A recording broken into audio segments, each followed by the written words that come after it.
We're speaking of the principle of self-defense.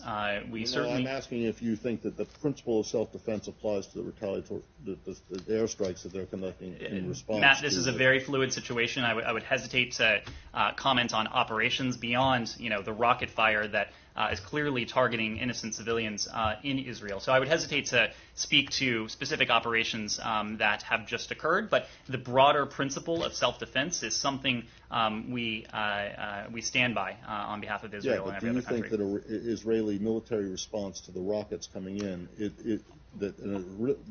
a military response to the rockets coming in is covered by this broader rubric of self-defense, right?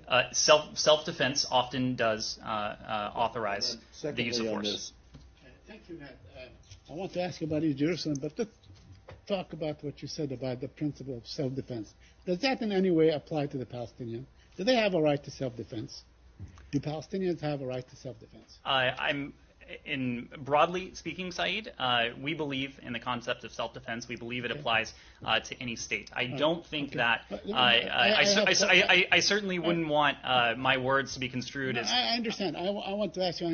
I don't want to harp on this either, but the Israelis killed 13 people just now, including maybe 5 or 6 children. Do you condemn that? Do you condemn the killing of children? Saeed, I'm asking you, do you condemn the killing of Palestinian children? Obviously, and these reports are just emerging, and I understand, I was just speaking to the team, I understand we don't have independent confirmation of facts on the ground yet, so I'm very hesitant to get into reports that are just emerging. Obviously, the deaths of civilians, be they Israeli or Palestinians, are something we would take very seriously. Okay. You're going to know as soon as I read what your answer was that there's a big problem with it. You said, well, not a problem, it just doesn't answer the question. We believe that it, meaning the right to self-defense, applies to any state. Well, you see the problem, right? Yes? Do you regard Palestine as a state? I wasn't referring. Do you But don't in the context of the ICC and the UN. So are you saying that you do not, if it applies to any state, are you saying that Palestinians don't have a right to self-defense? I was making a broader point not attached to Israel or Palestinians in that case. So they do have a right to self-defense.